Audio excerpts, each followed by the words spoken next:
오늘 설교 제목은 분노 사회에 주시는 가르침이라는 제목으로 말씀을 나눌 겁니다. 여기 22절에 보면 나는 너에게 이르노니 형제에게 노하는 자마다 심판을 받게 된대요. 분노하는 사람들 심판을 받게 된다고 말씀하십니다. 분노가 이제는 뭐 일상이 된 그런 세상을 우리가 삽니다. 이 시절 우리가 사는 이 세상만 그런 건 아니고요. 예수님 당시에도 뭐 지금 못지않게 분노가 그냥 들끓어 오르던 그런 시절이었습니다. 물론 시절마다 시대마다 뭐 분노의 게이지가 사실은 다 달라요. 어느 정도는 어떤 사회, 어떤 시대든지 분노가 있지만 특별히 분노가 더 많은 세월 그런 시대가 있는 것도 사실입니다. 예수님 당시의 세상은 분노가 참 많았던 세상이에요. 그럴 수밖에 없는 게 억울한 게 많죠. 당한 게 많고 또 서로가 서로를 향해서 뭔가 적대적인 태도를 취하기 때문에 서로 상승작용입니다. 분노가 커진 그런 상황이었습니다. 예수님 당시 그 땅이 뭐 인류 역사상 가장 분노가 가득했을까? 뭐 어쩌면 탑 랭킹에 분명히 들어갑니다. 그리고 우리가 살아가는 이 대한민국 지금 이것도 뭐 만만치 않게 분노가 점점 쌓여져 가고 있는 그런 세상입니다. 양극화라는 이야기들을 해요. 양극화가 우리나라에서도 뭐 지금이 우리가 알고 있는 양극화의 상황에서 가장 어쩌면 계속해서 양극단으로 치닫는 그런 상황입니다. 뭐 조금만 봐도 알아요. 뭐 몇 배 차이가 나진 않지만 제가 서울에서 이쪽으로 이사 올 때가 우리 교회 창립 때랑 비슷합니다. 한 40년 전이었는데요. 어이구 벌써 40년이 됐네요. 40년 전에 뭐 죄송하지만 서울에서 저희 집이 18평 아파트를 살았어요. 18평 아파트 살던 거 그 집을 팔고 일로 이사를 왔는데요. 인천에 이사 와서 뭐 딱 그거보다 두 배 큰 아파트를 사고 뭐 별 문제가 없었어요. 그러니 뭐 평수로 따지면 평당 가격이 서울이랑 인천이랑 한 그러니까 서울이 두 배가 조금 더 비쌌던 것 같아요. 40년 전에. 지금은 두 배보단 좀 더 차이 날 겁니다. 뭐 아무래도 차이가 나요. 무슨 아파트 인천에 5억, 6억, 7억, 8억 그러는데 뭐 서울에서는 뭐 20억, 30억, 40억 그러니까 얘기가 좀 다르죠. 예전에 두 배 차이 나던 게 40년이 지나면서 그거 한 두 배 정도 더 차이가 나기 시작하는 것 같아요. 그 얘기는 뭔가 서울과 인천 차이가 점점점 벌어지죠. 서울과 인천이 그 정도면 뭐 지방은 더 심할 겁니다. 단순히 집값만 가지고도 그래요. 굉장히 양극화가 심해지고 그러면 늘 분노는 점점점 쌓여집니다. 40년 전에 대한민국에도 분노는 많았어요. 하지만 지금 같지는 않았죠. 40년 전에도 뭔가 양극화, 분열 이런 것이 있었지만 지금 같지는 않습니다. 예수님 당시도 굉장히 분노가 심했던 시간이고요. 그리고 또 지금도 비슷합니다.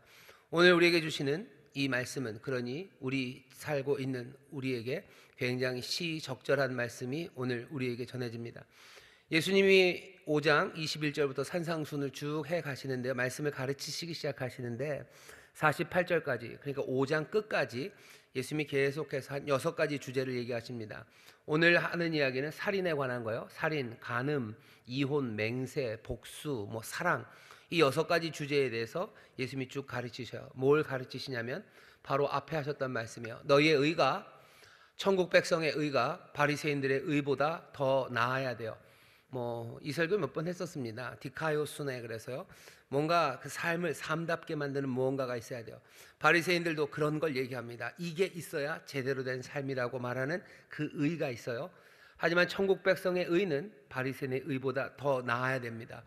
더 나은 의를 말씀하시면서 예수님 보시면 오늘 쭉 이어지는 6개의 가르침을 보시면 어쩌면 행동 그것보다 더 깊이 들어가셔요.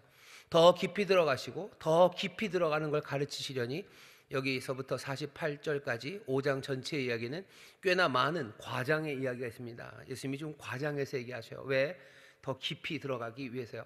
충격적으로 말하기 위해서요. 그러니 예수님의 가르침이 사람들에게 전달되기 원하는 간절한 마음이 그래서 예수님이 사용하시는 방법은 어쩌면 꽤나 많이 과장의 방법을 사용하십니다.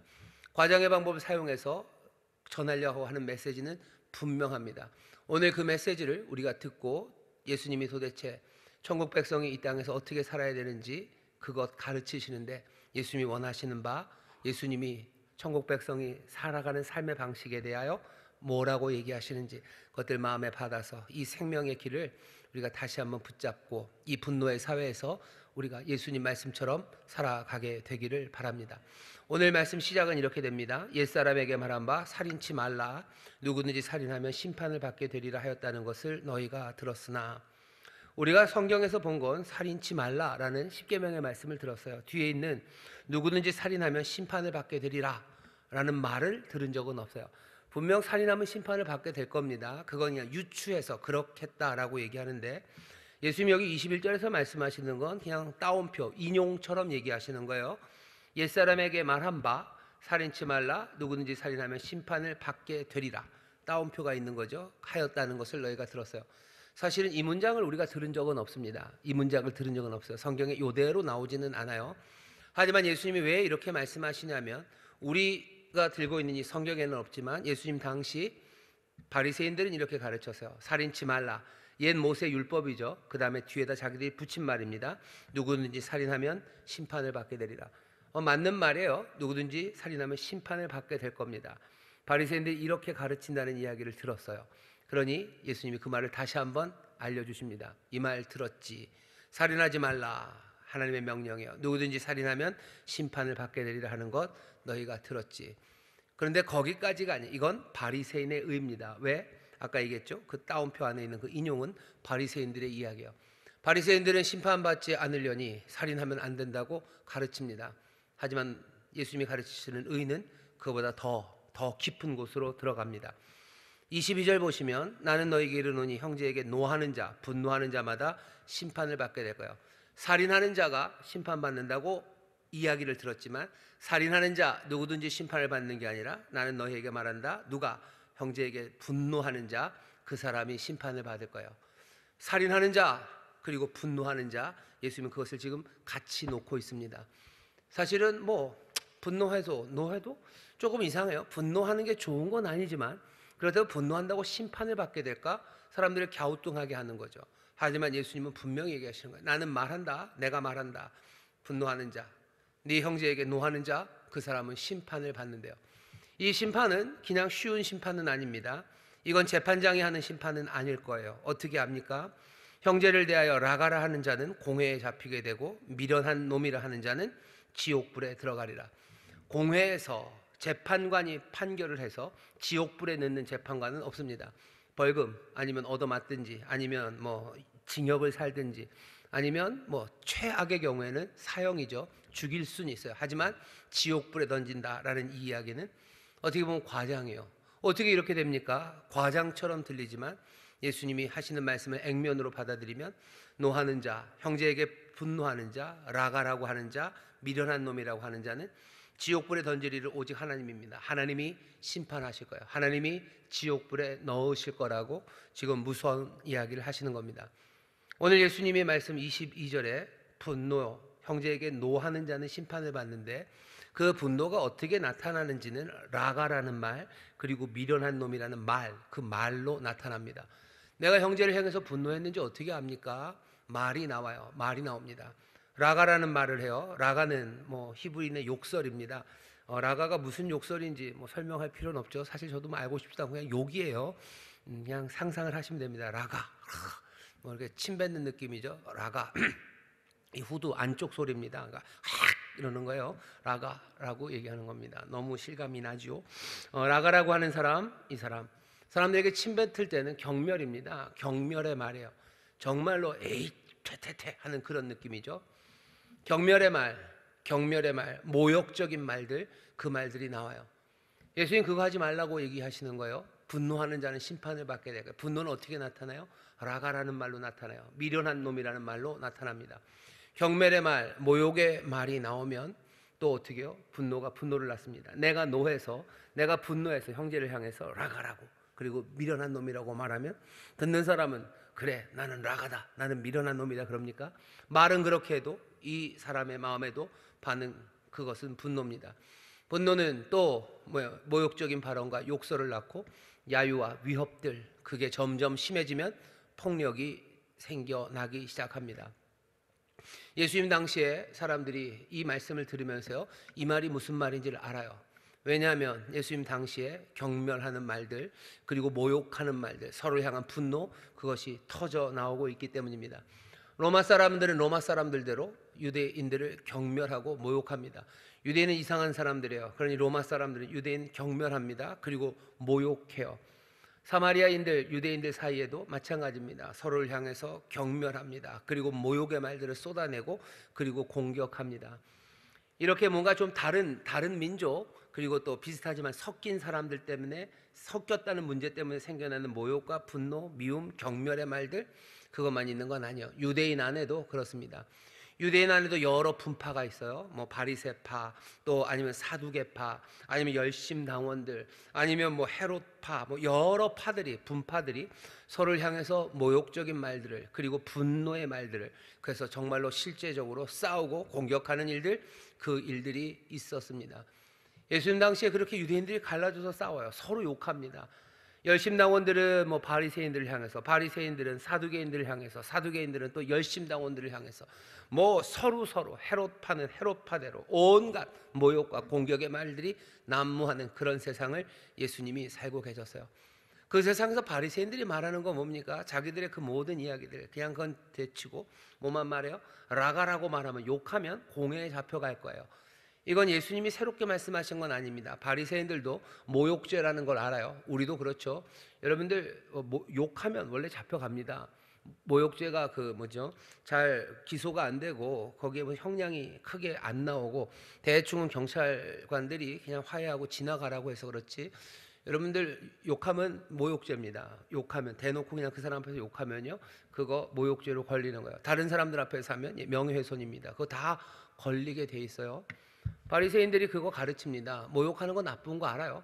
모욕하면 공회에 잡혀가게 될 거예요. 그런 법도 만들어 놓습니다.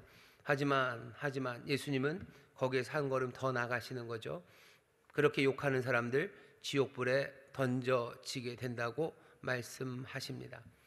예수님 당시에 이런 일들이 예수님 당시에만 있는 건 아니에요. 지금 우리에게도 편가르기라는 게 뭔지, 모욕과 경멸의 말들이 뭔지 우리는 너무나 잘 아는 그런 시절, 그것들이 협박이 되고 그리고 폭력이 되는 그 시절을 살아갑니다. 정치하시는 분들, 그런 분들, 정치인들도 그렇고요. 정치인들이 하는 이야기들을 들어보셔. 얼마나 모욕적인 이야기들, 그리고 경멸의 이야기들을 서로 하는지. 같은 당 사람들도 그래요. 다른 당 사람들은 더더군다요. 앞에 텔레비에 나오고 신문에 나오는 사람들은 그 정도, 신문에 안 나오는 사람들, 그 밑에 있는 사람들이 서로를 향해서 던지는 말들은 얼마나 경멸적이고 얼마나 모욕적인 이야기들을 서로 해야 되는지 모릅니다. 그렇게 하고도 별일이 없을 것 같다고 생각하면 그건 오산입니다. 별일이 없을 수가 없어요. 오고 가는 모욕들, 그것들에서 점점 분노가, 그리고 그 폭력이 하나씩 터져 나오고 배어 나오기 시작하는 겁니다. 칼을 들기도 하고 돌을 들기도 하고, 아니면 이런저런 일로 계속해서 고발하고, 뭐라고 말만 하면 고발해요. 뭐라고 말만 하면 고소합니다. 계속해서 싸워대는 거예요. 그리고 또 재판하는 거에서 싸우고 또 싸우고, 싸울 수 있는 모든 방법들로 싸워가고 있습니다. 그러면서 하나님의 나라가 좋은 세상이 만들어질까?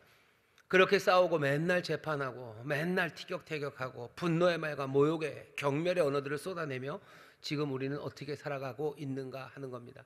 하나님의 나라인가? 여기가 천국인가? 이게 하나님이 우리에게 바라시는 그 복된 세상인가? 분명히 아니에요. 왜? 분노하는 것, 그리고 경멸의 말들이 이 모든 것들을 엉망으로 만들고 있는 겁니다. 예수님 우리에게 천국을 가르쳐 주셔요. 복 있는 삶, 천국 복 있다, 너희 하나님의 나라 복 있다, 그 나라 임한다 하시는데, 그 나라에 이 분노와 경멸의 말이 남아있다면 그곳은 하나님의 나라가 되기는 너무나 멀고 멉니다. 이 분노와 경멸의 말은 자가 발전을 해요. 점점 커져갑니다. 하나님의 나라가 커져가야 돼요. 그리고 좋은 세상, 정말로 평강이 가득한 세상이 커져가야 되는데, 이 분노와 경멸의 말들은 그 반대를 만들어가는 겁니다. 이 반대를 만들어가는 일은 정치판에서만 있는 건 아닙니다. 집에도 마찬가지요. 가정이어도 그래요. 친구들 사이에도 마찬가지예요. 아니면 친족들 사이에서도 마찬가지입니다. 가정에도 분노가, 그리고 경멸의 말이 있다고 생각해 보셔. 엄마는 아빠를 경멸하는 말로, 분노가 있기 때문이죠. 뭔가 잘못한 게 있었겠죠. 그런데 경멸의 말들, 모욕의 말들이 엄마에게서 아빠로. 그럼 아빠는 그 얘기 듣고 허허허 하고 웃기는 웃지만 그게 어디 가겠습니까? 그 분노, 그건 또 틈만 나면 경멸의 말을. 감히 아내에게 그런 말은 못해요. 요새는 아내가 무섭습니다. 그러니까 누구를? 자기 아들들을, 아니면 딸들을, 아니면 부모님들을, 아니면 장모님을 향해서, 아니면 누구 저쪽 처가댁의 누굴 향해서 경멸과 모욕의 말들을 쏟아내기 시작합니다. 오고 가는 그것 안에서 점점 더 분노는 커져가고, 그리고 폭력적인 일들이 일어나요. 물리적인 폭력이 일어나기도 하고, 뭔가 경제적인 폭력이 일어나기도 하고, 뭐 소위 말하는 언어 폭력들, 온갖 어려운 것들이 생깁니다. 주 예수를 믿으면 하나님의 나라, 구원이 그 가정에 임한다고 했는데, 하나님의 나라가 가정에 임해야 된다는데, 거기에 분노와 이 경멸의 말들은 하나님의 나라가 점점 풍성해지기는커녕 그 반대, 어쩌면 점점점 지옥을 만들어가요. 지옥불을 만들어갑니다. 하나님의 심판의 그날에 지옥불에 던져지는 게 아니라 어쩌면 바로 그 순간부터 이미 지옥의 문은 열린 거고 지옥불은 타오르기 시작하는 겁니다. 해결해야 돼요. 이 문제 해결해야 됩니다. 분노, 거기서 발생하는 경멸의 말들, 그거 해결하지 않고는 되지 않습니다. 예수님이 이스라엘에 대해서 얘기하시는 거예요. 너희가 그러면 어떡하냐? 너희가 그러면 어떡하냐? 세상은 분노와 경멸의 말을 하더라도 이스라엘, 너희를 이 땅에 빛으로 부르셨는데, 정말로 하나님의 나라, 그 복된 세상을 만들기 위해서 너희를 부르셨는데, 너희가 그러면 어떡하냐고. 빛, 소명, 그 소명 감당하기 위해서 너희들 이거 해결해야 되는 거 아니냐고. 이제 내가 왔으니, 그렇죠? 예수님, 예수 그리스도 왕이 오셨습니다. 이제 왔으니 이 문제 해결해야 된다고 지금 말씀하시는 겁니다. 어떻게 해결합니까? 해결하는 방식은 뭡니까? 해결하는 방식은 다른 것 없어요. 하지 말아라 라는 말씀에 먼저 귀를 기울이셔야 됩니다. 하지 말아라 얘기하시는 거야. 분노하지 말아라. 너희들 경멸하는 말 하지 말아라. 그럼 큰일 난다. 안 하면 되겠는데, 그럼 입 막고 삽니까? 입 막고 삽니까? 먼저는 거기서부터 시작이 돼야 되겠죠. 입 막는 데서부터 시작돼야 됩니다. 경멸의 말들, 욕하는 말들, 그거 막아야 돼요. 내 입을 막아야 되고, 또 어떻게 하셔야 돼요? 내 귀를 닫아야 됩니다. 내가 경멸과 모욕의 말들이 내게 자꾸 들어오면 어쩔 수 없어요. 내 안에 하나님의 말씀이, 그리고 은혜가 자라는 것보다는 악한 생각들, 어리석은 생각들, 어리석은 판단들, 그리고 경멸의 말과 모멸의 말들, 그런 것들만 자라갑니다. 입 닫고 귀 닫으셔야 될 필요가 있습니다. 세상이 분노로 쏟아내는 말에 여러분들 다 귀 기울이실 필요 없어요. 그거 닫아도 됩니까? 예, 닫아도 됩니다. 왜? 그거 듣는다고 해서 내 영혼에 뭐 찬란함이 생기거나, 그거 듣는다고 해서 내가 세상을 바로 보는 무슨 밝은 눈이 열리는 거 아닙니다. 구체적으로는 뭐죠? 이상한 이야기들, 분노와 모멸의 말을 쏟아내는 여러 가지 말도 안 되는 유튜브들 다 끄셔요.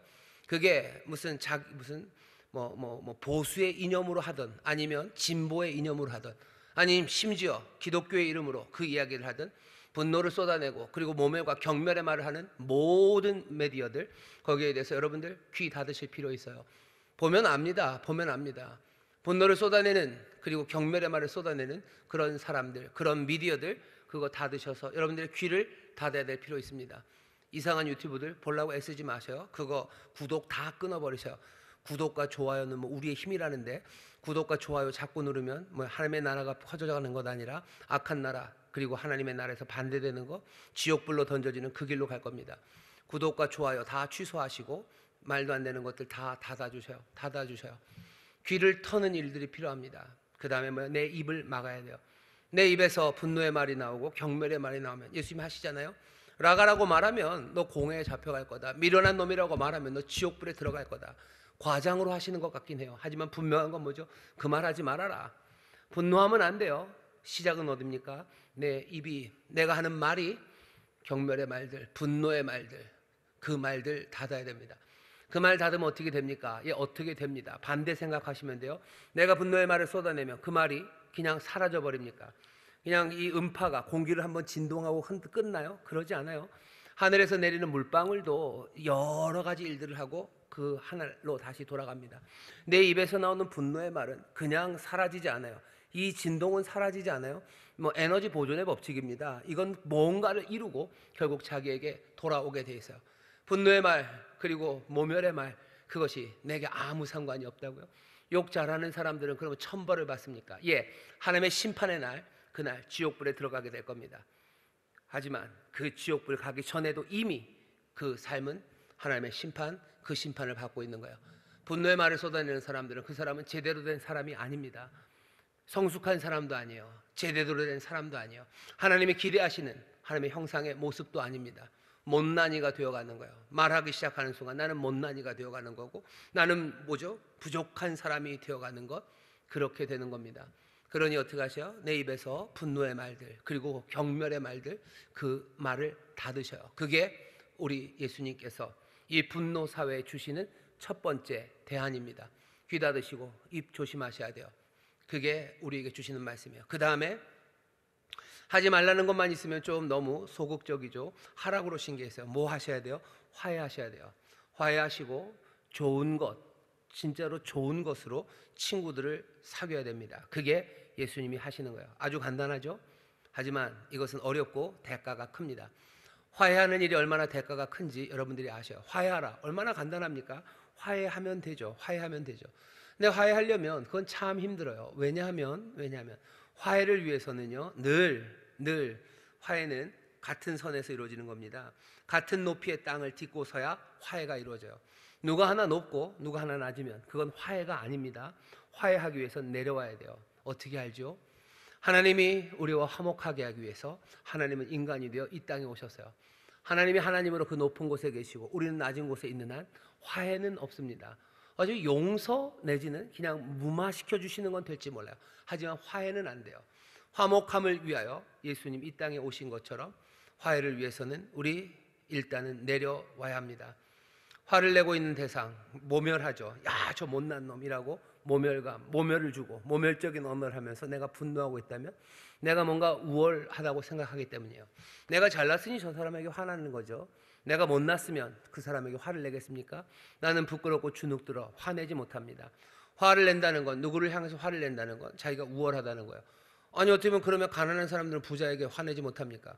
가난한 사람이 부자에게 화낼 때도 마찬가지예요. 이 가난하지만 다른 방식으로 내가 우월하다고 생각하는 거예요. 내가 도덕적으로 우월하죠. 내가 가진 건 없어요. 하지만 내가 너보다 도덕적으로 우월하니 내가 너에게 화를 내는 거죠.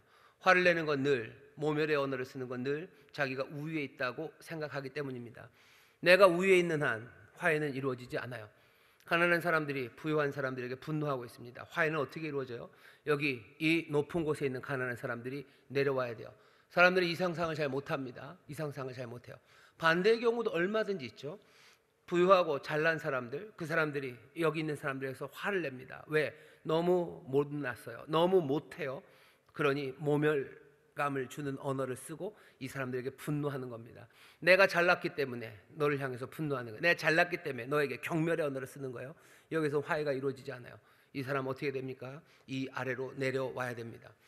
간단하고 분명해요. 내려오면 됩니다. 얼마나 간단합니까? 그렇지만 어려워요. 그리고 대가는 굉장히 큽니다.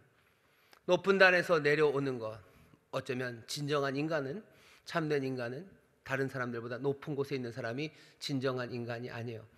니체는 뭔가 초인 이야기를 하면서요, 뭔가 보통 사람들보다 훨씬 더 뛰어난 누군가, 그 사람이 세상을 구원한다고 생각해요. 하지만 예수님은 아닙니다. 참 인간 그리고 참 하나님으로 오신 그분은 사람들보다 더 뛰어난 자리, 그 자리에 있지 않으셔요.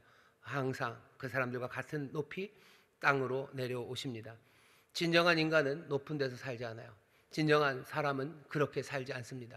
화해를 만들기 위해서 예수님처럼, 예수님이 우리에게 보여주신 것처럼 어떻게 하셔야 됩니까? 스텝 다운 하셔야 돼요. 일단 내려와야 됩니다. 우월감을 버려야 돼요. 거기서부터 시작하는 겁니다. 화해하라고 얘기하셔. 분노하지 마셔. 사람들과 화해하기 위해서 뭐 하셔야 됩니까? 예수님이 화해를 얼마나 강조하는지 보세요. 오늘 본문 보면 예배보다도 화해가 더 중요하다고 얘기하셔. 오늘 여기 이 말씀은 좀 재밌는 말씀입니다. 제가 읽어볼까요? 그러므로 23절입니다. 예물을 제단에 드리다가 거기서 내 형제에게 원망 들을 만한 일이 있는 줄 생각나거든 예물을 제단 앞에 두고 먼저 가서 형제와 화목하고 그 후에 와서 예물을 드리라 라고 말씀하셔요. 이 말씀을 잘 생각해 보셔요. 제단은 어디 있습니까? 예루살렘에 있습니다. 지금 여기는 어디입니까? 갈릴리입니다. 갈릴리 그 산에 올라가 앉으셨을 때 사람들이 나왔어요. 예루살렘은 뭐 옆 동네에 있는 게 아니에요. 저 멀리, 얼마나 멀리요? 아마 말 타고 가지 않고 걸어간다면 적어도 한 2, 3일 걸어가야 돼요. 2, 3일 걸어가야 되는 그곳에 제단이 있습니다. 갈릴리 사람들 하나님 앞에 제물을 드리려 가려면 부지런히 3일은 걸어가야 돼요. 걸어가서 제물 드리려고 어쩌면 그 짐승 가지고 이제 막 성전에 들어가고 있는데, 예수님 말씀대로 하면 형제에게 원망 들을 만한 일이 생기면 제물을 거기다 둬야 돼요. 그 짐승 거기다 두고 어떻게 갈릴리로 또 그냥 뛰어와야죠. 헐레벌떡 뛰어와서 사과하고 다시 돌아가야 된다고 말씀하셔요. 어떻게 보면 좀 우스꽝스럽고요, 좀 과장되어 있는 것 같습니다. 하지만 예수님이 전하려 하는 메시지는 분명해요. 예배보다도 화해는 중요해요. 아니, 화해가 중요하다는 이야기를 하면서 예배보다 중요하다라고 하는 것보다는 어쩌면 이렇게 이해하는 게 더 좋습니다. 예배하러 올 때 남겨진 화해 그거 두지 말고 오라는 거예요. 원망받을 만한 일 없이 그렇게 살아가고, 원망받을 만한 일 있나 살피고 예배하러 오라고 이해하면 어쩌면 예수님의 말씀이 우리의 삶에서 이스라엘 이 사람들에게 어떤 의미인지 우리가 좀 확인할 수 있습니다. 살면서 예수님 바라시는 바요, 예배드리러 오겠지. 너희들 예배드리러 올 때 자기 이웃들 그리고 자기의 자매 형제 아무 분노도 남기지 않고 와야 돼요. 그렇게 남기지 않도록 하루하루를 살아야 돼요. 그게 하나님 나라 바리새인보다 더 나은 의로 살아가는 사람들입니다. 어떻게 이렇게 삽니까? 어떻게 내 형제 자매에게 원망받을 만한 일 없이 늘 화해하며 그렇게 살아갑니까? 이건 너무 바쁠 것 같아요. 이건 너무 어쩌면 비굴할 것 같기도 하고 나를 너무 힘들게 하는 것 같기도 합니다. 그러니 이 산상수훈의 소위 말하는 윤리가 우리에게는 불가능한 것처럼 보이기도 합니다. 그러니 사람들은 계속 묻는 거예요. 산상수훈을 읽을 때마다 이렇게 살 수 있습니까? 이렇게 살 수 있습니까? 사람들에게 원망받을 만한 일이 있으면 가서 화해하고 또 화해하고 그렇게 살 수 있습니까? 예수님의 가르침은 분명해요. 화평케 하는 자가 복이 있대요. 그 사람이 하나님의 아들이라 일컬음을 받는데요. 화평을 만들고 화목을 만드는 사람, 그 사람이 하나님의 아들이라고 분명히 얘기하시는데, 그 길은 분명한데 어렵고 힘든 것도 사실입니다. 하지만 불가능한가? 그렇지는 않아요. 어떻게 알죠? 이 땅에 참인간으로 오신 예수님께서 그 길을 보이셨고 이 길로 가라고 가르치셨고, 그리고 또 넌지시 우리에게 알려주시는 것, 그 길을 예수 그리스도 당신이 걸어가심으로 이 길이 불가능하지 않다는 것을 우리에게 보여주십니다. 이건 불가능하냐 안 불가능하냐, 이것이 안 불가능한 이유는 그러면서 설명해 주진 않으셔요. 그냥 우리에게 넌지시 보이시는 거죠. 끝까지 화목하는 일을, 하늘과 땅의 화목을, 그리고 사람과 사람 사이의 화목, 그 일을 이루신 예수님께서 우리에게 그것이 불가능하지 않다는 걸 보여주셔요. 불가능하지 않습니까? 우리가 그것을 온전히 이룰 겁니까? 온전히 이루기를 위해서 우리는 하나하나 믿음 가지고 그 소망을 가지고 그 일을 해 나가는 겁니다. 실패하고 혹시 내가 하나님 앞에 예배하는데 나도 알지 못하는 뭔가 원망받을 만한 일이 있으면 벼락이 떨어져서 내가 죽습니까? 그러진 않겠죠. 하나님께서 은혜로 나를 깨닫게 하실 거고, 또 다음에 내가 하나님 앞에 나올 때는 내가 원망받을 만한 일 하나씩 화해하고 또 그렇게 주님 앞에 올 겁니다.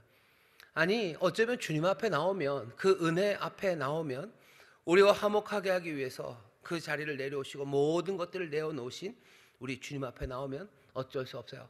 우리는 원망받을 만한 일이 무엇이 있었는지, 그리고 내가 화해해야 되는 게 뭔지 깨달을 수밖에 없을 겁니다.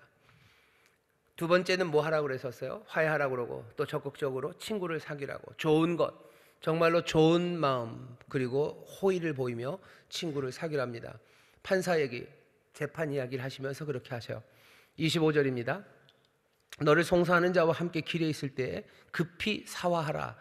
그 송사하는 자가 너를 재판관에게 내어주고 재판관이 관예에게 내어주어 옥에 가둘까 염려하라. 진실로 내게 이르노니 네가 홀이라도 남김이 없이 다 갚기 전에는 결탄코 거기서 나오지 못하리라. 판사에게 지금 가고 있습니다. 그러니 뭐 하죠? 법정에 가지 말라는 거예요. 재판하지 말래요. 왜? 사법의 대상이 되는 거 그거 좋지 않대요. 그 전에 다 해결하랍니다. 그 전에 해결 못해서 여차하면 재판하다가 네가 져요. 여차하면 감옥에 갈 겁니다. 여차하면 거기서 몽땅 다 갚을 때까지 나오지 못할 겁니다. 재판이라는 건 그런 거예요. 그러니 뭐 하는 거야? 재판관에게 가지 말고 너 그 가기 전에 친구와 사화하라. 그 사람에게 좋은 것 주고 그 사람에게 호의를 베풀어서 적 만들지 말라는 거예요. 판사 앞에 서지 않도록 해라 라고 얘기하십니다. 오늘 이 말씀을 가지고 사람들은 그렇게도 이해해요. 예수 믿는 사람들은 재판에 가면 안 된다. 재판에 가면 안 된다. 형사건으로는 어쩔 수 없죠. 형사건은 부르면 가야 되는 겁니다. 내가 잘못하면 재판에 가야 되는 거예요. 내가 재판하기 싫다고 해서 안 할 수 없는 겁니다. 또 반대도 마찬가지요. 내가 피해자가 돼도 기소하고 형사 재판을 진행하는 건 내가 하는 게 아닙니다. 검사가 하는 거죠. 어쩔 수 없이 재판에 끼어들게 돼요. 형사건은 어쩔 수 없고 민사건으로는 재판에 하면 안 된다. 이렇게 이 말씀을 이해하시는 분들이 있습니다. 나쁘지 않아요. 나쁘지 않습니다. 그렇지만 예수님이 여기서 지금 말씀하시는 건 어쩌면 좋은 삶의 지혜, 좋은 충고, 지금 처세를 알려주시는 건 아니에요. 재판에 가면 어떻게 될지 몰라요. 그건 어떻게 될지 모르니 거기 가기 전에 미리 알아서 잘 조정하고 합의하고 끝내라. 그게 훨씬 더 좋다라는 처세 내지는 삶의 지혜, 그렇게도 하지만 예수님이 하시려는 말씀은 그것만은 아닌 것 같아요. 여기 이 판사에게 가는 건 이스라엘 이 사람들은요 왕의 법정을 기다립니다. 하나님의 법정을 기다려요. 하나님 앞에 가겠다는 거죠. 하나님의 앞에까지 누구랑? 내 적이랑 재판받아야 되는, 화해하지 못한 송사가 걸린 내 적과 하나님의 법정 앞까지 가고야 말겠다는 거예요. 예수님 하시는 말씀은 뭐야? 아니 그러지 말아라. 하나님의 법정 앞에 서기 전에 어쩌면 그날이 오기 전에 너 화해하래요. 왜? 정말로 그 결정적인 날 적과 함께 섰을 때 네가 잘못되는 수가 있어요. 그때는 어떻게 됩니까? 그때는 돌이킬 수 없는 결과, 그 결과가 오게 될 겁니다. 적이 아니라 친구를 만들려는 거예요. 재판에 가면 적이 이길 수 있습니다. 그럼 어떻게 될 거예요? 갇힐 거예요. 예수님이 지금 하시는 말씀은 어쩌면 이스라엘 그 당시 그 사람들에게 하는 말 같아요. 아마도 로마에 관한 이야기처럼 들립니다. 로마 그 사람들과 끝까지 적이 되어 싸운다고, 적이 되어 싸우고 또 싸우고 분노로 싸우다가 누가 이길지 모르는 거예요. 너희가 이길 수도 있지만 적이 이길 수도 있어요. 적이 이기면 어떻게 되는데, 그 참담한 결과들, 어쩌면 끝까지 갖춰서 홀이라도 몽땅 다 빼앗기는 그 결과들 잊지 않겠냐고 말씀하는 겁니다. 로마에게서 패망당하는 예루살렘을 예수님이 예언하시면서 많이 우셨어요. 예루살렘이 초토화될 겁니다. 왜 그래요? 왜 그렇습니까? 분노 때문에 그래요. 유대인 각각 개인에 있는 개개인의 분노들, 그 분노를 해결하지 못하는 것, 아니 또 집단적으로 한 민족이 정말로 그 분노를 제어하지 못하고 경멸의 말을 쏟아내며 결국 폭력으로, 로마도 마찬가지고 이스라엘도 마찬가지입니다. 그렇게 살아갔던 그런 고집스러운 삶의 모습들, 그것이 세상을 어떻게 만들어내는지 보라고 하시는 거예요. 굉장히 현실적인 이야기입니다. 남북이 분노 그리고 경멸의 말을 쏟아냅니다. 지금 보면 좀 심해요. 북한 애들이 우리한테 훨씬 더 심한 경멸의 말들을 쏟아냅니다. 우리도 분노하고 경멸의 말들을 쏟아내요. 그러면 그 적이 어떻게 될 것 같으세요? 어차피 우리가 이겨요? 싸우면 우리가 이겨요? 싸우면 우리가 이깁니까? 어떻게 이길지 어떻게 압니까? 군사력이 우리나라가 세계 4위인데요. 어쩌면 이기겠죠. 하지만 그 아픔이, 그 분노와 그 폭력의 아픔이 어떻게 우리 가운데 이루어질지 그걸 상상할 수 있습니까? 예루살렘처럼 초토화되지는 않을지라도 어쩌면 그 아픔 감당할 수 있습니까? 분노의 사회는, 분노하는 세상은요, 하나님이 심판하시는 날, 그날 지옥불에 들어가는 것만은 아니에요. 여기 정말로 사람을 피폐하게 만들 뿐만 아니라 여기 이 적들을 만들어내서 세상을, 그리고 삶을 엉망으로 만들어냅니다. 친구를 만들라고 얘기해요. 싫죠. 북한이랑 친구가 되는 거 정말 싫죠. 자존심 상하고 우리가 그딴 말들 들어야 되는 거예요. 이게 딱 뭐예요? 이게 분노입니다. 경멸의 말을 들었으니 내가 분노하는 거예요. 어떻게 하라고 그러셨죠? 경멸의 말 듣지 마셔. 경멸의 말 내놓지 마셔. 그리고 화해하고 또 화목하고 친구를 삼기 위해서 그 일 해야 된다고 말씀하십니다. 이게 바리새인의 의보다 더 나은 천국 백성의 의예요. 지난 2000년간 예수의 사람들, 그래서 교회는 늘 분노 그리고 적개심, 경멸의 말, 그것으로 적을 만들고 싸우는 그 일에 늘 반대하며 살았어요. 왜? 예수님께서 이렇게 말씀하셨기 때문입니다. 그럼 모든 교회는 전쟁에 다 반대합니까? 어렵죠. 쳐들어오고 그리고 또 막아야 되는 그 민족의 아픔을 보듬기 위해서 무력으로 싸워내고 적과 마주서야 되는 그 시간들이 있을 겁니다. 그건 어쩔 수 없는 그 뭐 한계가 있어요. 하지만 내가 지금 화해할 수 있고 내가 지금 친구로 만들 수 있는데도 내 분노를 조절하지 못하고 내 입에서 나오는 경멸의 말 그것들을 제어하지 못해서 서로가 서로에게 계속해서 분노를 자극하고 폭력을 만들어내는 것, 그건 예수님이 바라시는 바는 분명 아닙니다. 이 폭력의 연쇄를 그리고 경멸의 말의 연쇄를 이용해 먹으려는 사람들이 있어요. 몽땅 다 자기들의 유익을 위해서지 다른 사람들을 위해서는 아닙니다. 정치권에서 누가 험한 말들 하나 보셔요. 다 자기 유익을 위해서입니다. 이 나라 이 민족에 그게 절대로 좋지 않아요. 그런데도 온갖 이유들을 가져다 대죠. 온갖 위대하고 거룩한 이유들을 가져다 대면서 자기들의 폭력과 경멸의 말을 옹호하고 그렇게 해야 된다고 말하는 사람들이 있어요. 그 사람들 말 듣지 마십시오. 여기 분명히 우리에게 천국을 가져다 주시는 이 주님께서 우리가 나가야 될 삶의 방향을 분명히 말씀하셔. 그렇게 살다간 대한민국에서 인정받기 어렵고 그렇게 살다간 대한민국에서 외톨이 되기가 쉬운데요. 예수님 그래서 얘기하셨잖아요. 거짓으로 너희를 거스려 모든 악한 말 할 때는 너희들 기뻐하고 너희에게 복이 있나니 기뻐하고 즐거워하라. 하늘에서 너희 상이 크다. 너희 전에 있던 선지자들을 이같이 핍박하였느니라. 우리가 예수님을 따르며 받는 핍박이라는 게 뭔지 잘 생각해 보셔. 우리가 예수님을 따르면서 정말로 하나님의 백성으로 이 땅을 살아가며 내가 희생하고 헌신하고 주의 말씀 때문에 내가 욕먹는 게 뭔지 생각해 보셔. 꼭 구역 예배 때 찬송 세게 불러서 윗집 아줌마가 나한테 욕하는 거 그것만 있는 건 아닙니다. 그래도 여러분 찬송은 하셔요. 근데 너무 윗집에서 뭐라 그러면 어떻게 하시지? 이불을 뒤집어 쓰고들 하셔요. 하지만 정말로 내 삶에서 우리의 삶에서 예수님을 따르며 당해야 되는 핍박이 그렇다면, 오해가 그렇다면, 우리가 오해받는 건 왜 그런 거야? 우리는 평화를 위한, 우리는 복된 세상을 위해서 그런 거예요. 내 사람들은 우리를 배신자라고 세상을 망치려고 한다고 거짓으로 우리를 거스려 온갖 악한 말을 해대는 겁니다. 너에게 복이 있대요. 하나님 나라에서 우리의 상이 크답니다. 예수님 분노의 길을 가지 않으셨어요. 예수님 분노에 대해서 귀 막으시고 입 막으시고 말씀하신 대로 그대로 화해하시고 그리고 친구를 만드는 그 일로 살아가셨습니다. 아니 어쩌면 그 길로 가셨을 뿐만 아니라 세상의 모든 분노, 그 모든 분노를 어깨에 지시고 걸어가신 분이셔요. 이스라엘을 향한 로마의 분노, 그리고 이스라엘이 갖고 있는 로마에 대한 분노, 그 모든 분노들을 다 짊어지시고 그 분노의 무게 아래서 돌아가셨어요. 그러면 이제 그 분노를 치고 화해를 만드는 일은 그냥 단순한 이상 내지는 단순한 우리의 삶의 목표만은 아닙니다. 어떻게 돼요? 우리 주님이 그렇게 가셨어요. 그러면 이건 이제 더 이상 저기 먼 이상이 아니라 우리에게 주어진 과업, 우리가 따라가야 될 우리의 사명의 길이 되는 겁니다. 귀를 막고 입을 막는 것 우리의 사명이에요.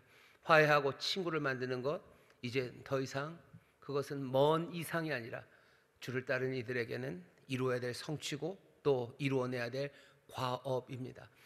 바울이 그렇게 얘기하죠. 바울이 우리에게 전합니다. 주님 화목케 하는 직책을 이제 우리에게 주셨대요. 화목케 하는 직책을 우리에게 주셨답니다. 이젠 우리 거예요. 그게 우리 겁니다. 내 주님이 걸어가신 길.